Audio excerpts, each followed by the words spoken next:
Hey, I was hungry. I wanted them. Yeah. So we made them. Hey y'all, I'm Haley. And I'm Ryan. And you're in the Brewing Happiness Test Kitchen. Today we're talking about oats.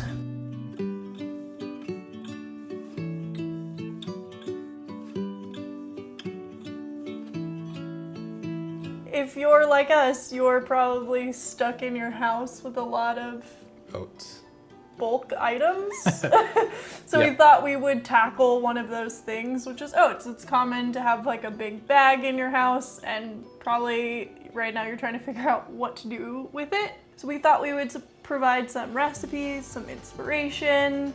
There's also a blog post that goes along with this. You can go to brewinghappiness.com, or the link will be in the description below, and we'll have tons of links to oat recipes there if you need some inspiration, but we're also gonna walk you through a few in this video. So Ryan is gonna start with a couple of basic things you can do making oat flour and making oat milk.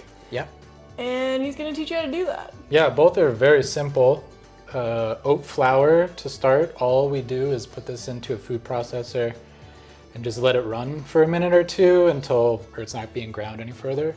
And then it's usable for all sorts of things. Oat flour is a great gluten-free flour. We're gonna show you how to make an oat flour pancake, but I have friends who use oat flour to help bind granola. I have friends who use oat flour in bread making. Like, there's tons of ways to use it. Yeah. So again, I'll link to that. I sub it for bread and meatballs.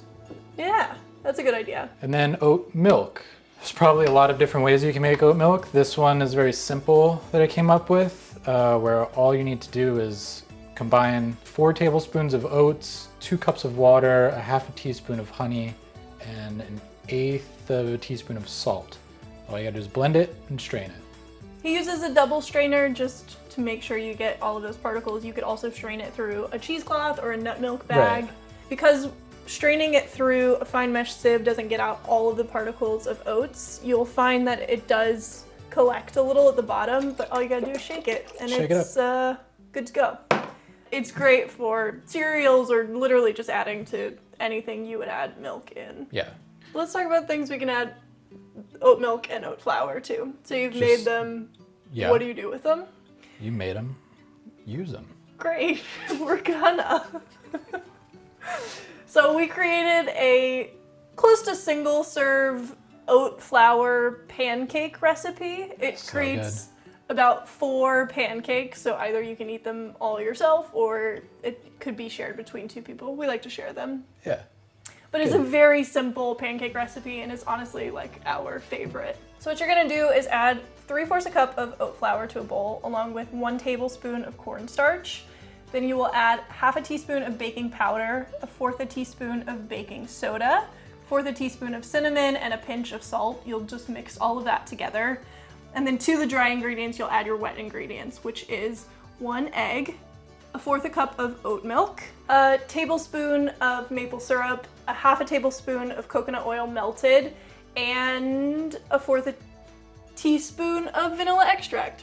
You will mix that all together until it's all combined, and then you want to let this batter sit for about 5 minutes. Yeah, it just sets a little bit so you get a nice... It's a little bit thicker, that way your pancakes puff a little bit more. So just let it sit for like 5 minutes. You can start heating your pan, add a little bit of coconut oil or whatever like high heat cooking oil you want to use over medium-low heat. Mm-hmm. And then you'll add, I used the 1/4 cup measurement and add little dollops of batter into the pan.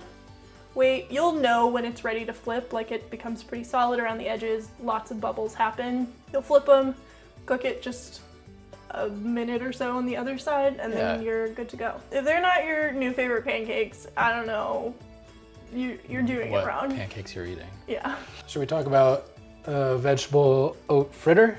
Yeah, I set Ryan to the task of creating something savory to do with oat flour, and he came up with a vegetable fritter that you can use kind of any vegetable you have on hand in your fridge, which is nice because I think we're all stuck at home with different kinds of produce. Yeah, you might have a little extra carrots, or we had gotten a produce box that came with a cabbage, and it's like, what are we gonna do with all this cabbage? It's good for any time of year. You could use zucchini, squash in the summertime. So first we're gonna start by shredding up some cabbage. You could use any other vegetable, grate whatever vegetable you're using, or chop it up the way I'm doing with this cabbage. You want about 2 cups of whatever vegetable Right. it is. That's so right. we have like 2 cups of cabbage. You could sub that for 2 cups of shredded carrots or 2 cups of shredded zucchini, whatever. No matter what vegetable you use, you're gonna liberally salt it, about 2 tablespoons, and then massage it in there, and then you're just gonna let that sit for a while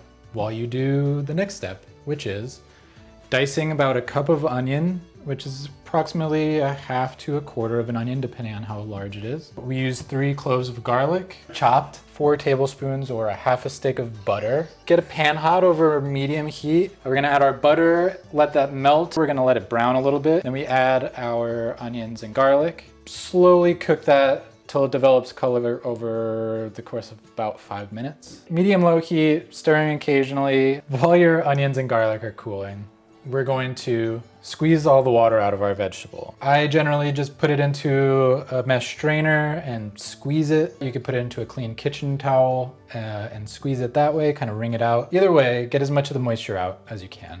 That's the point of adding the salt, is Yeah. it helps to release the moisture, so that's what you're doing here. Then I think you start combining your batter.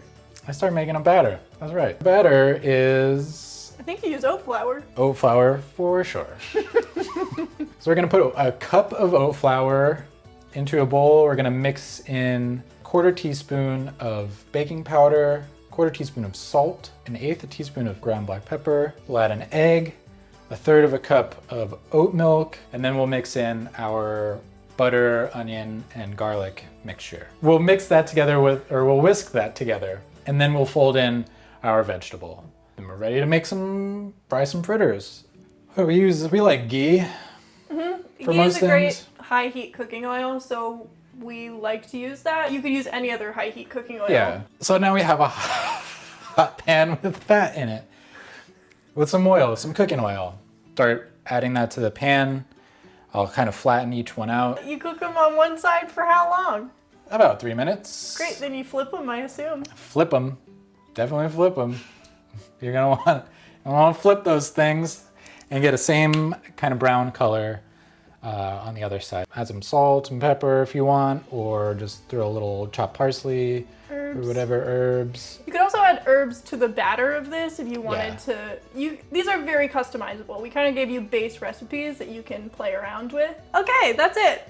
That was oats. I hope you are having an okay time in your home. Yeah, please We love you a lot. take care. Please stay safe. Please stay healthy. We're thinking about you.